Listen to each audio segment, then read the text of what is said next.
Paz do Senhor a todos, tudo bem? Deus abençoe a vida de vocês. Hoje a gente vai ter mais um dia da nossa escola bíblica dominical. E hoje eu sei que vocês estão me vendo de máscara, e hoje eu queria, infelizmente, por conta da situação, eu tenho que dar uma notícia triste para vocês, que hoje é domingo. E não tem jogo do Mengão, por isso eu coloquei a máscara aí, ó. Hoje é domingo, mas não tem jogo. Então, você que é flamenguista, não tem jogo hoje. Então, você vai ficar comigo aqui o tempo todo, não tem desculpa. Então, para você estudar a escola bíblica dominical, entendeu? Não tô com corona, não tem nada dessa história, tá bom? Só botei a máscara aqui, ó. Também sou flamenguista, mas olha, não tem jogo hoje, entendeu? Então, irmão, dá lugar, vamos estudar a Bíblia, vamos tirar o dia para a gente estudar a palavra do Senhor, amém? Dá uma olhada de cara feia, hein, ó, Jesus está vendo, hein? Então, gente, brincadeiras à parte, olha, quero dizer que eu estou muito feliz, empolgado aí, que a gente vai começar, a gente encerrou a revista, e a gente vai começar uma nova revista agora, E sendo que a gente não tem a revista definida, e você, quem sabe, tá aí, tá falando, o que a gente vai estudar agora? Não sei então, mas olha, vamos voltar como a gente era antigamente. Antigamente, eu vou contar um segredo para vocês, tá? Isso daí quase ninguém sabe, são poucos.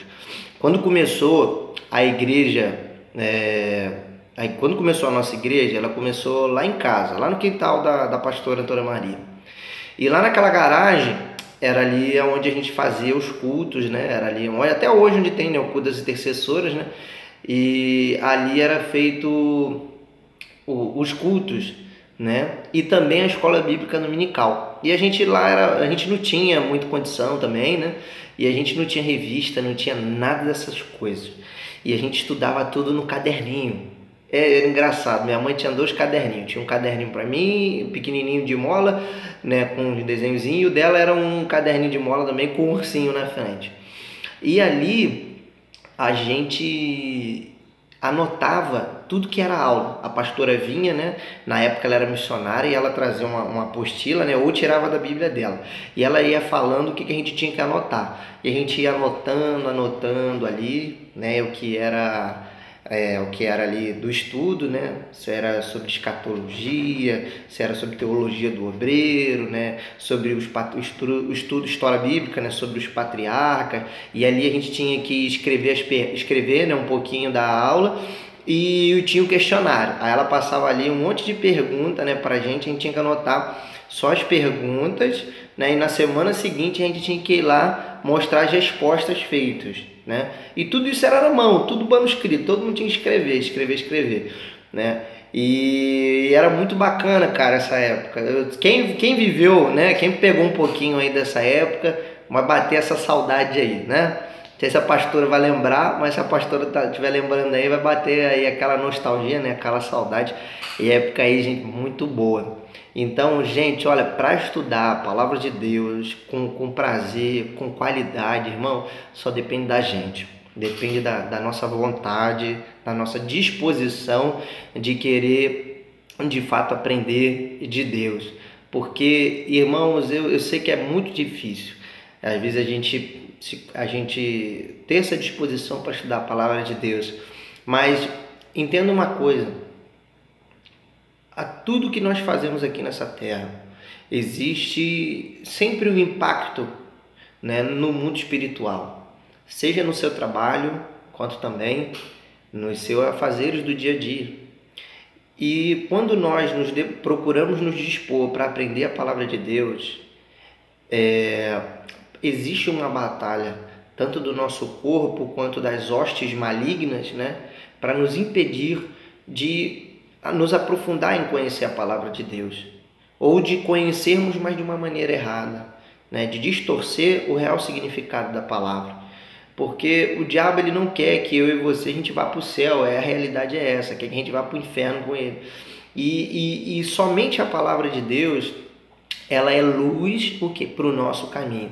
Quando nós temos a palavra de Deus, nós conhecemos a palavra de Deus na sua profundidade, certos mistérios, certas coisas, né, do nosso dia a dia começam a se esclarecer, fazer sentido para a nossa vida, porque a palavra de Deus, né, ela é verdade, a verdade ela nos liberta, a verdade ela nos renova, porque a palavra é o próprio Deus, é o próprio Cristo, e se nós trazemos ela para dentro de nós, é como se estivéssemos colocando o quê? Mais de Jesus Cristo dentro de nós.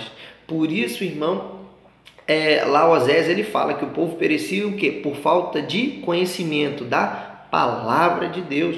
E hoje nós estamos, né, vivendo nesse momento, e muitos de nós estamos perecendo, às vezes por falta do quê? Da palavra de Deus. Tem muita gente falando que a igreja tem que estar aberta, que a igreja tinha que estar isso, que aquilo, porque senão o pessoal vai se desviar. E eu digo assim, irmão, sendo bem franco, né, a igreja não está aberta, não desvia ninguém, mas ela só mostra o caráter de cada um, e ponto.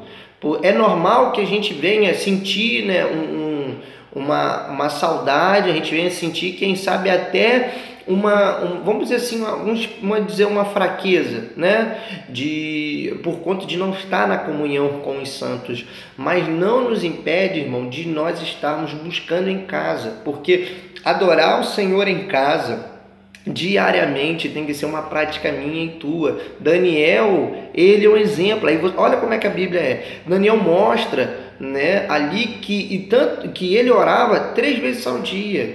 Isso era ele. Não estou dizendo que você tem que seguir a mesma coisa, mas denota-se, percebe-se que ele tinha uma rotina diária de comunhão com Deus. Ou seja, ele não precisava estar no templo para poder ter comunhão com Deus.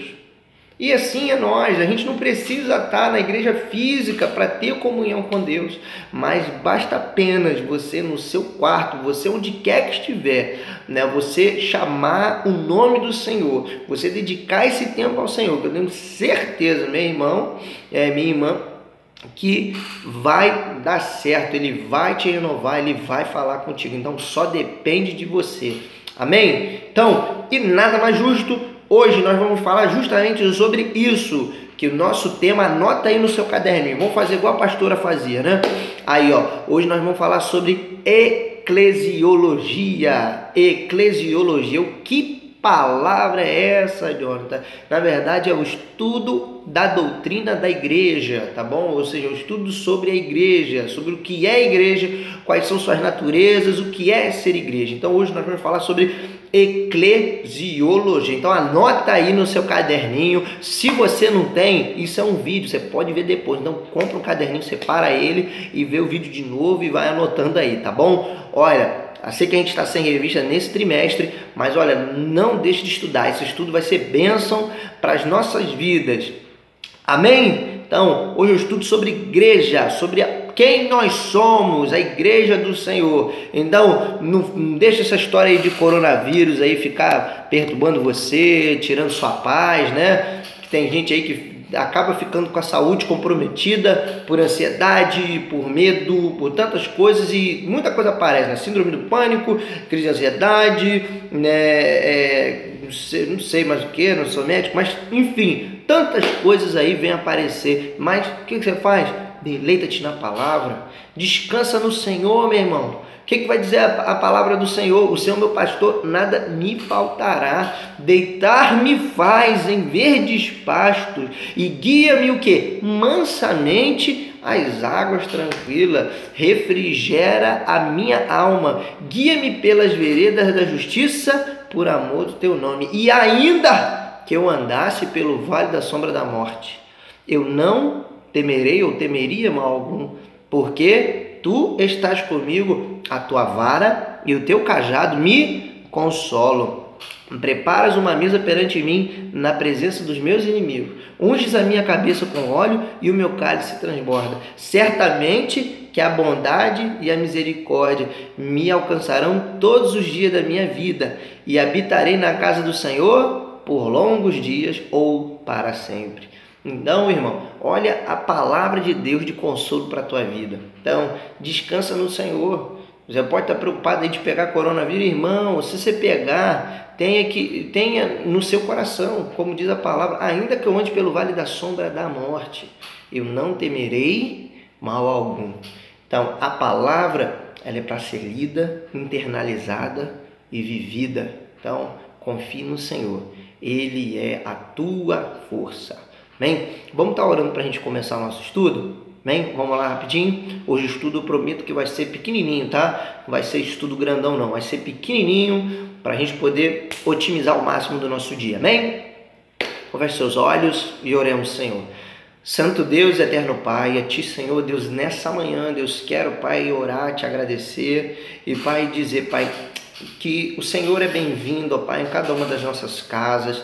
Por isso, ó Deus, toma o Teu lugar, abençoa, Pai, a nossa mente, os nossos ouvidos e limpa-os, ó Deus, de toda informação que atrapalha o nosso aprendizado. Por isso, ó Deus, aparta de nós, da nossa mente, tudo aquilo que não nos permite nos aprofundar em conhecer-Te mais. E, Pai, toca com as Tuas mãos nas nossas mentes e corações, para podermos guardar a Tua palavra, sermos vivificados e edificados pelo poder dela vivo dentro de nós. E a Ti te agradecemos. Em nome do Teu Filho amado Jesus Cristo. Amém. Glória a Deus. Bom, vamos lá, né? Vamos estar lendo aí. Eu estou com um livro aqui, né? Sei que vocês não têm esse livro aqui é do seminário, tá? É do seminário, até que o nosso né, professor Hernando, ele já participa, né? E ele ali, a gente conversando, né, na última aula, a gente viu, né, esse assunto que nos chamou muita atenção e a gente percebe que ele é muito pertinente, ele é muito relevante, né, para esse momento qual nós estamos vivendo. Então, o tema aí da palavra de hoje, nossa aula, vamos estudar sobre eclesiologia, a doutrina ou estudo, né, da igreja. Bom, vamos lá. Diz assim o início do capítulo. Esse aqui ele é diferente, tá, da revista do CPAD, então me perdoe, tá? Eu fiz um apanhado, que a matéria é grande, né? Então eu fiz um apanhado aqui dos trechos, tá? Que são importantes, são partes chaves, né, para a nossa aula. E eu vou estar lendo aqui, tá bom? E tá falando um pouquinho sobre o que a gente acabou de ler, tá bom? Então vamos lá. Eclesiologia, né? O que é eclesiologia? É o estudo da igreja em sua natureza, ordenanças, ministério, missão e governo. Então, grava bem, né, o que é eclesiologia. Então, vamos ratificar aqui, ó. É o estudo da igreja em sua natureza, ordenanças, ministério, missão e governo. Então, esse é o conceito de eclesiologia. E aqui na aula nós vamos saber qual é a identidade verdadeira, a igreja apresentada por Jesus, quais são suas principais características, né? Quem é o seu fundador. Então vamos lá. A igreja do Senhor, a igreja do Senhor, ela tem como seu fundador, né, quem? Jesus Cristo, né? Lembrando que a igreja que nós estamos falando, né, a igreja ela começa ali no período apostólico, né? Nós estamos falando ali da igreja de Jesus Cristo, ou seja, a igreja de fato ela começa a partir dali, né? A partir do ministério de Jesus. Então, o fundador da igreja, nós temos quem? É o próprio Cristo. Começa a igreja a partir dele, né? E daí os seus discípulos eles dão continuidade, né? Então, o fundador que nós temos aí é o próprio Cristo. E a igreja de Cristo, ela tem o quê? 3 significados nas Escrituras. A igreja ela tem 3 significados nas Escrituras. Quais são esses significados? Primeiro significado como instituição, segundo significado como organização e terceiro significado como comunhão espiritual. Então a Escritura ela aborda a igreja com esses 3 aspectos, beleza? Bom, a igreja como instituição. O que é a igreja como instituição? Explica o que? A sua natureza, ou seja, algo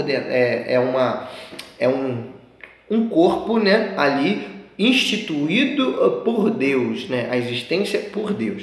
E como organização é o que? Ela é a convocação visível, né, num local de crentes, né? Ou seja, daqueles que foram salvos, regenerados por Cristo e pela graça de Deus, mediante a fé no Senhor, né? Na comunhão do Espírito Santo, né? E como comunhão espiritual é chamada a igreja em glória ou a igreja dos primogênitos, ou seja, não é uma organização em si, né? Como a gente leu antes, mas é uma igreja como um corpo, né, espiritual, uma comunhão espiritual, é a igreja gloriosa do Senhor, quando nós ali quebramos barreiras de raça, de cor, de todas essas coisas, estamos todos juntos ali como um só corpo espiritualmente falando, tá? Então a igreja você tem aí, né, esses três aspectos, né?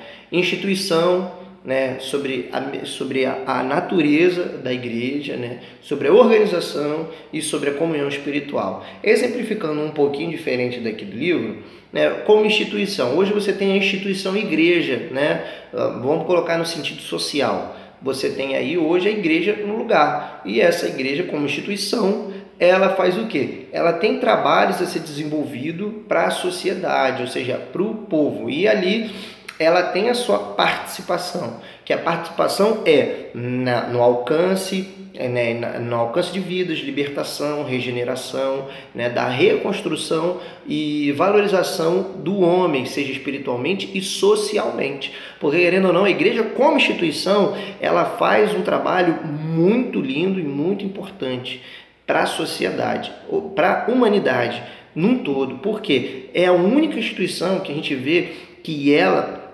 tem a capacidade de transformar a vida de pessoas que são viciadas, de pessoas que têm problemas conjugais, toda sorte de problemas, e ali eles começarem uma nova vida, né, totalmente diferente à luz da palavra de Deus. Irmãos, isso é a maior verdade. Você não vê outra instituição que tenha um trabalho tão grande, porque igrejas têm centro de recuperação, igreja tem trabalhos de rua, a gente tem assistência social, assistência psicológica, a gente tem, irmãos, uma gama de trabalhos, né, que as igrejas estão fazendo, até, por exemplo, missões internacionais, tá, em outros países ali promovendo, sabe o que? Não só a palavra de Deus, que é o principal, a palavra de Deus, mas ali nós estamos fundando escolas, nós estamos mudando a história de nações. O Brasil era assim, chegou missionários aqui e mudou a história da nossa nação, que hoje nós somos um país que praticamente, vamos botar assim, um país cristão, que a maior parte da população é o que? Cristã, de uma certa maneira, pode até mesmo não estar dentro da igreja, mas ele tem um contato com o evangelho. As pessoas teve, de uma certa maneira, um contato com o evangelho. Então, irmãos, a gente percebe que a igreja, ela como instituição, é uma instituição de enorme relevância, ou seja, a sua natureza é promover, através do que dá a palavra de Deus, a transformação do homem. E essa transformação, ela reflete no social, né? Porque o nosso foco é salvar vidas, tirar vidas do inferno, fazer o que? Pessoas povoar o céu, em nome de Jesus. E nós, quando somos transformados, isso reflete, né? Que a gente vai falar do nosso testemunho. Então, essa é a igreja como instituição. Como organização é o quê? É o aglomerado das pessoas, é como a igreja funciona, né? Temos pastores, temos líderes, né? Temos os membros, e ali nós temos cultos, e ali nós temos louvor, temos série de trabalhos que fazemos, mas estamos ali junto, né? Como uma organização, não é como um prédio estático, porque a igreja, a instituição é um prédio, ela está ali, né? Mas nós como organização fazemos ela acontecer, fazemos ela agir, né? Como a gente, e a comunhão espiritual, ela tira esse perfil de organização de estrutura, né? E coloca o que? Na comunhão espiritual como um corpo, porque por mais que estejamos organizados em departamentos, né, organizado em série de situações, né, nós somos um só corpo, né, um corpo no Senhor. Ali, como a gente vai ver Paulo falando que nós somos um corpo e membros, né, desse corpo, que cada um tem o seu papel nesse corpo. Então, nesses três aspectos é que a palavra ela se refere aí à igreja do Senhor, amém? Bom, e antes da gente estar falando, e a gente agora, vamos passar para o próximo, falando sobre o quê? Sobre o que é a igreja do Senhor. E a gente não pode deixar de trabalhar uma palavrinha, que a palavrinha é eclésia. Grava aí, ó, eclésia. Vou soletrar para você, tá? Ó, se escreve com a letra E, aí a letra K duas vezes. E-K-K-L-E-S-I. Eclésia. Então, E-K-K-L-E-S-I-A. Eclésia. Tá bom? E a gente vê que essa palavra eclésia, ela vem do grego, porque boa parte ali que a gente vê do Novo Testamento, né? O Novo Testamento ele foi escrito ali em grego, porque era a língua universal na época, né? Como o inglês hoje é praticamente universal, assim era o grego na época. E ali você vê que existe a palavra eclésia, e a etimologia dela, a origem dela é o quê?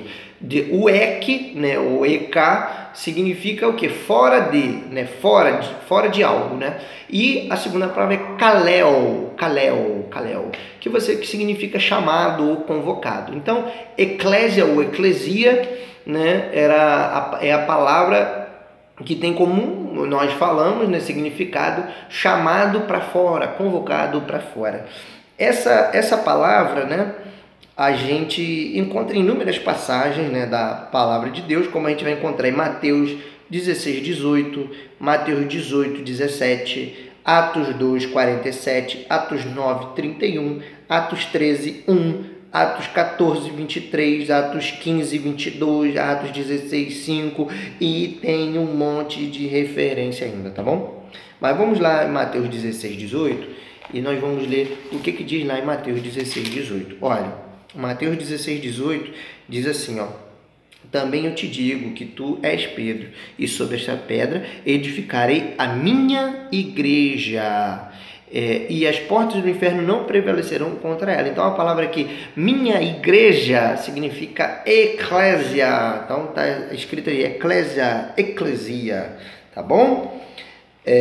Bom, mas essa palavra, você vai falar eclésia, eu conheço a palavra eclésia, né, e tal, bem famosa, mas essa palavra eclésia, ela não na verdade, exclusiva para a igreja, tá? A palavra eclésia, na época, ela sempre era muito usada para os legisladores, né, romanos ali da época, para aqueles que faziam parte do, vamos dizer assim, do Senado, né? Porque tinha um império, mas quem fazia essa intermediação entre os desejos do povo com o império eram os senadores. Então eles eram, digamos, a eclésia, porque eles eram o que eles chamavam na época de assembleia. Então você vê a palavra eclésia e assembleia são bem próximas, tá? É praticamente melhor, é a mesma coisa, que é o que é uma convocação para fora. Hoje, como você vê, né, a Assembleia Legislativa do Rio de Janeiro, né, você vê a assembleia que acontece. Então eles são chamados,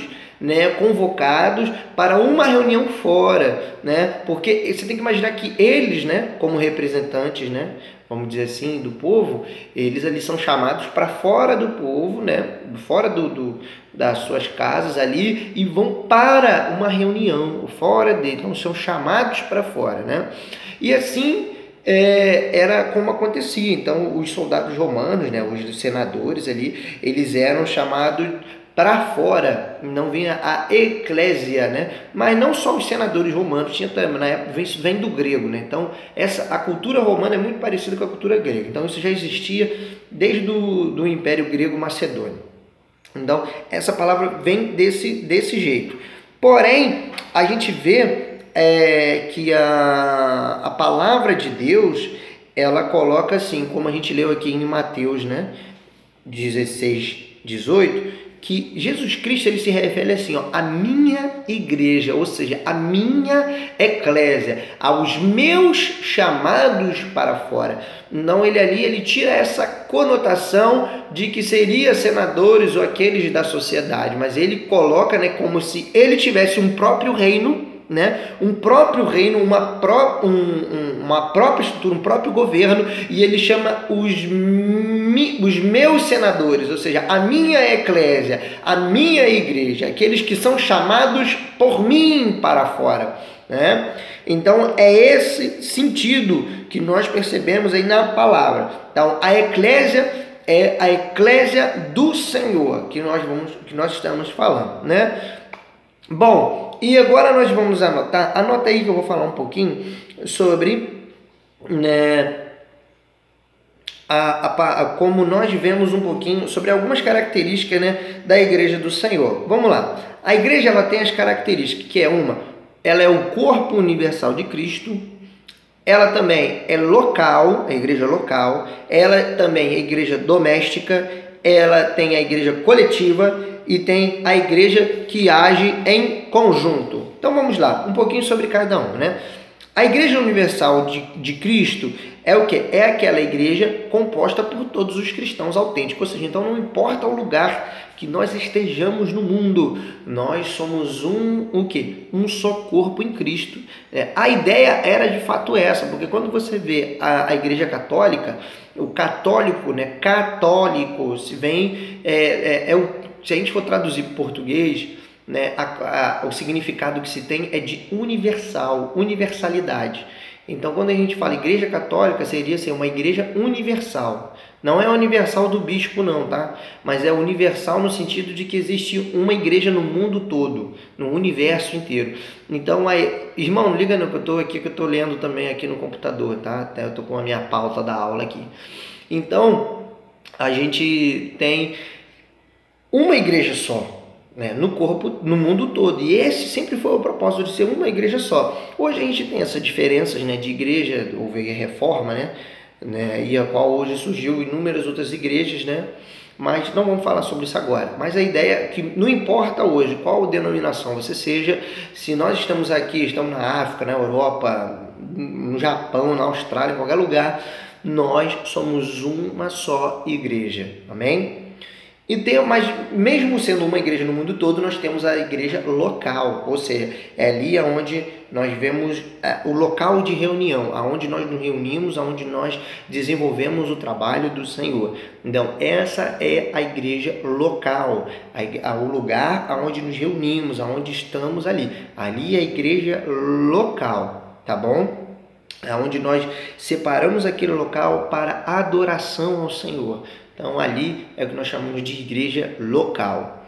A terceira característica que nós falamos são que as igrejas domésticas. E essas igrejas domésticas, né, nós percebemos que começa ali a ser bem notada na época no livro de Atos. Né? Tem igreja que não adota o sistema de célula, tá? Mas tem gente tem igreja que adota, tem igreja que não adota. Né? E eu acho que ambas as partes não tem problema nenhum, tá? Se você adotar célula e você não adotar e adotar célula, até mesmo porque isso é previsto biblicamente, como nós vemos aqui. Nós vemos aqui, ó, se você for ver lá em 1 Coríntios 16, 19, parte B, Paulo ele se refere assim, ó, no Senhor muito vos saúdam Áquila e Priscila, e bem assim a igreja que está na casa deles. Ou seja, a igreja nessa época, não só na casa deles, mas também na casa de Lídia, entre outros personagens que nós vemos no Novo Testamento, tinham ali igrejas, né, reuniões nas suas casas, mas existiam o quê? Templos também ali na região, mas não era como hoje, que tinha um templo em cada, bem próximo, era às vezes distante, você tinha que andar muito tempo para você chegar no templo. Então, de uma maneira para facilitar a igreja, existia ali aquelas reuniões domésticas dentro da casa das pessoas. Então, querendo ou não, de uma certa maneira, a gente vê, irmãos, que a igreja ela existia ali em casas, e ela foi crescendo assim, de casas em casas. Então, a igreja doméstica, ela existe, né, até hoje, né, e foi muito necessária, é até hoje necessária, né, para o crescimento da igreja do Senhor, porque eu e você, nós somos o quê? A igreja doméstica, nós temos também a igreja em casa. A igreja depende de nós, depende da gente como igreja, não importa onde a gente estiver, e a gente ali é de fato igreja do Senhor, né? O quarto ponto, né, que é a igreja coletiva, né, que diz assim, ó, a gente percebe que existe o Novo Testamento faz referência à igreja visível como única, né? Onde é mencionada a paz que a igreja experimentou depois da conversão de Saulo. Diz igrejas, mas no texto grego, assim como em outras versões, a palavra está no singular. A igreja, na verdade, tinha paz por toda Judéia, Galiléia e Samaria. Ou seja, era uma igreja só. Um exemplo. Hoje a gente tem, né, a nossa igreja, temos na Trindade, temos em Cabo Frio, mas somos o quê? Uma só igreja. Então assim é que a gente vê a igreja coletiva. Mas se restringe só a nossa denominação? Não, outras denominações também. É uma igreja coletiva, a igreja que tem a mesma ligação, ou seja, está interligada. Existem os templos locais, as igrejas locais, existem as igrejas domésticas, próximo a cada igreja local, mas existe uma igreja só, uma igreja coletiva, uma igreja junta, que está ali junto na mesma bandeira. É um exemplo. A gente pode dizer hoje que existe a igreja do Salgueiro, né? E a igreja do Salgueiro vai ser composta por quem? Pela Missionária de Cristo, pela Batista Betel, por tantas outras igrejas aí. Então, essa é a igreja coletiva, né? E isso já é o ponto para a gente entrar na próxima, que é a igreja agindo em conjunto. É nessa coletividade que nós estamos falando, que é o quê? A igreja agindo em conjunto, ou seja, a gente percebe nas escrituras que as igrejas locais eram de certa maneira autônomas, né? Elas tinham seus próprios trabalhos, porém não há dúvida de que elas o quê? Estavam juntas, né? Agiam em conjunto. A gente percebe até no ministério de Paulo que quando ele vai se referindo ali às igrejas, as igrejas vão interagindo com ele sobre as perseguições, sobre o que ele tinha passado, né? Quando mandam oferta para ele, ou seja, elas são participantes, né, de uma causa, que é a causa de Cristo. E a gente vê aí, por exemplo, até no Salgueiro, que eu gosto muito, eu acho muito bonito, quando a gente faz a marcha, que a gente faz trabalhos juntos, né, todo mundo ali no coletivo, né, visando um só propósito, que é o quê? O nome do Senhor. E isso é a igreja em conjunto. É um exemplo. A gente pode na nossa igreja ganhar alguém, mas a gente hoje não trabalha, né, a gente não tem ainda, né, em nome de Jesus, em breve teremos, ou seja, uma parceria forte, firmada diretamente com algum centro de recuperação, né? Mas existem igrejas que já têm esse trabalho, que já fazem há mais tempo, mas isso não impede de que a gente ganhe para Cristo e envie para eles poder tratar. Então isso é a igreja agir em conjunto, irmão, porque a gente visa, é o quê? É o reino de Deus, não é a minha denominação, não é a tua, é o reino de Deus. Amém? Bom, agora a gente vai para o nosso capítulo e vamos saber um pouquinho aí sobre o que não é eclésia, né? Vamos botar aí, o que não é eclésia, né? Vamos botar assim, eclésia. A palavra eclésia, a gente vê a palavra igreja, né? Ela no Novo Testamento, vamos colocar no Novo Testamento. Quando a gente fala muito de eclésia, de igreja, hoje a gente tem essa conotação, né, de igreja. Mas ela é uma palavra que não é adequada, que ela não é usada no Novo Testamento para identificar o templo. Tá? Ela não é usada para identificar o templo. Por quê? Vamos aqui, ó. No Novo Testamento, para designar um prédio como local de adoração, né, eram usadas duas palavras, né, que era o quê? O templo e sinagoga. Então, quando você vê esses termos no Novo Testamento, como lá em Atos 5:42 e Tiago 2:2, vai estar se referindo ao quê? Ao templo, ao local de adoração. Porque quando você vê o texto falando igreja, eclésia, é direcionado a quem? A quem compõe, né?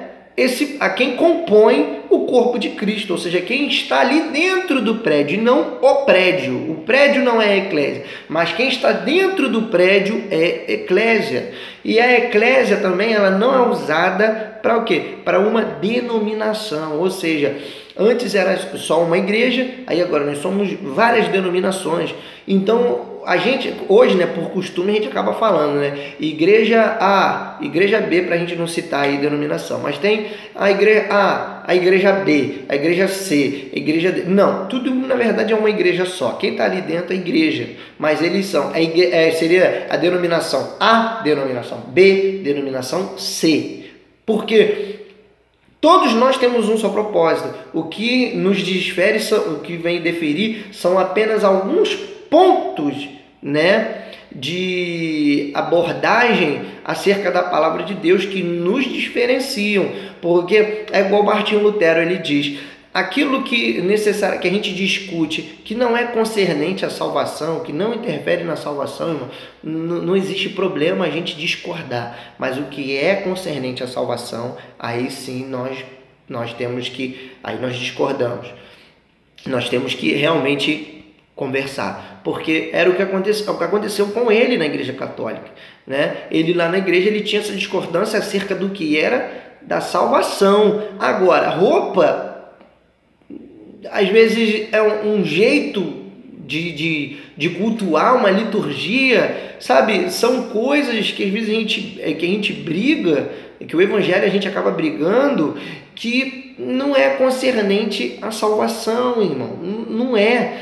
E então a gente percebe que as igrejas hoje elas têm muita diferenciação disso, né? Hoje, por exemplo, um exemplo, né? Tem gente que gosta de uma igreja que foca mais no estudo, que é muito palavra, muito estudo, e tem gente que não, que prefere outro tipo de palavra, e tem gente que já é acostumado com a igreja com mais louvor, e tem gente que já não tem igreja que não liga tanto louvor, que não gosta tanto, prefere mais palavra. Então existem formatos, né, de igreja hoje diferentes para cada tipo de pessoa, mas não é igreja, são denominações diferentes, que elas se organizam, né, de maneiras diferentes, e que, vou te ser sincero, os pontos principais não se discordam, que é acreditar que Cristo ressuscitou, de que ele morreu na cruz, né? De que ele veio para nos salvar, de que ele é o Salvador, autor e consumador da nossa fé, e que vai nos buscar, que vai vir nos buscar. Pronto, esse é o tema central do Evangelho. Ponto. E isso a gente não pode discordar. Agora, não pode entrar, igual eu tô aqui, né, blusa rosa, não pode ir na igreja de blusa rosa. Aí, irmão, isso daí aí pode ter igreja para aceitar, tem igreja que não vai, e isso daí são denominações. Isso é denominação, são costumes, costume, né, como a pastora fala, diferentes, e isso não nos abomina diante de Deus. A gente só tem pensamentos, abordagem, né, a determinados assuntos diferentes, e isso é normal, tá bom? Então, a eclésia ela não é isso, ela não é prédio, ela não é denominação, eclésia não é isso, eclésia é quem compõe o corpo de Cristo, isso é eclésia. Fique bem gravado na sua cabeça. Sei que a gente tem mania, né? Até eu fico falando igreja A, igreja B, igreja C, mas entenda que a gente está querendo dizer, né, na verdade, denominação A, denominação B. É sempre importante que a gente chama isso no português de metomínia, se não me engano, não é? Evana, me corrija aí se eu estou errado, tá? Mas se não me engano é metomínia o nome, tá bom?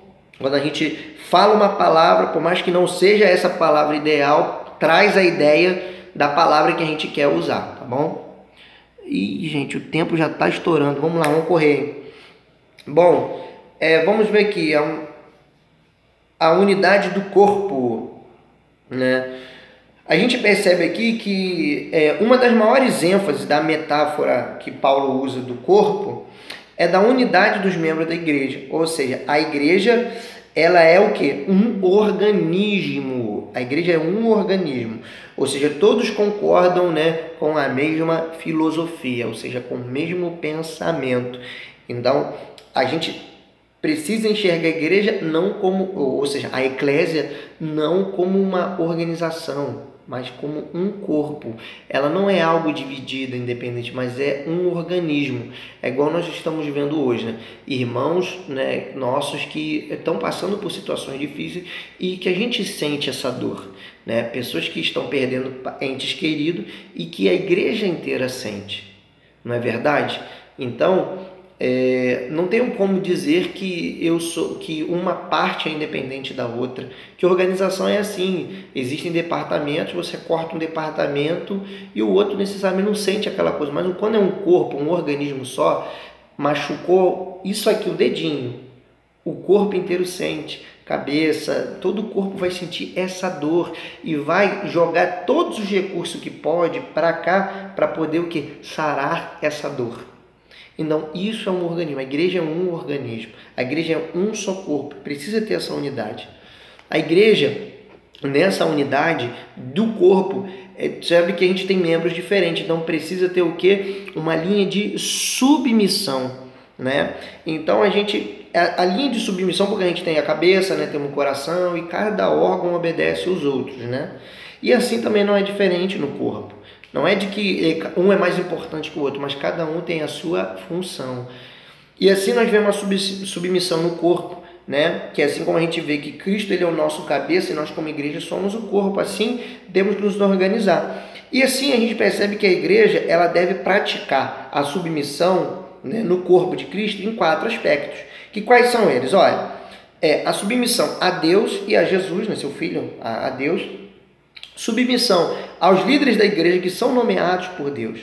Temos que também praticar submissão uns aos outros em Cristo e temos também a submissão às autoridades civis, né? Ou seja, sejamos nós, né, crentes, temos que obedecer às legislações, né, de prefeitura, Secretaria do Estado, presidência, né, da República. Todas essas coisas nós precisamos nos sujeitar como autoridade, como nós vemos. Existe decreto agora, né, onde impede que existam aglomerações de pessoas, ou seja, fica vedado as reuniões nas igrejas. Então, por isso, irmãos, estamos hoje de portas fechadas, mas é por uma contenção sanitária, não é por uma repressão religiosa, mas é por uma contenção sanitária. Tudo bem que existe pontos diferentes, pode existir discordâncias, né, entre pensamentos, como eu disse, isso é normal. Porém, o entendimento público parte disso, né, e nós preferimos seguir aquilo que momentaneamente, né, enfatizo, momentaneamente está sendo estabelecido pelas nossas autoridades. Mas cremos que em breve isso será uma página virada e nós todos voltaremos a nos reunir nos cultos novamente. Amém? Bom, e aí a gente agora fecha e vamos para o nosso questionário. Não falei que ia ser rapidinho? Então já brinquei com vocês, já ficamos tudo e agora nós vamos aí para o nosso questionário. Vamos lá. Vamos lá, gente. Tá bem facinho. Gente, olha, eu separei 3 perguntas. Não vou dizer que tá facinho, vou falar que tá difícil, tá? Então tá dificílimo. Vamos lá, brincadeiras à parte, para a gente não perder tempo. Olha, primeira pergunta. Qual é o nome do estudo que trata sobre a igreja em sua natureza, ordenanças, ministério, missão e governo? Várias opções. A. Ecletismo. B. Igrejalogia. C. Eclesiologia. Ou D. Eclesiastia. Tá? Vê aí e anota. Responde certinho, tá difícil essa. Segunda pergunta. Quais são os únicos termos aplicados no Novo Testamento para designar um prédio como local de adoração? Opção A, igreja e santuário. Opção B, casa de oração e congregação. C, tabernáculo e igreja. E D, templo e sinagoga. Vê aí qual é os termos que são aplicados no Novo Testamento, tá? Não é no Antigo, no Novo. E terceira e última para a gente fechar, que é a igreja é por natureza o quê? Pergunta A, um templo. B, uma organização. Ou C, um organismo. Então, irmão, tá aí o questionário para vocês. Que Deus abençoe a vida de vocês, em nome de Jesus, e até semana que vem. Graça e paz a todos.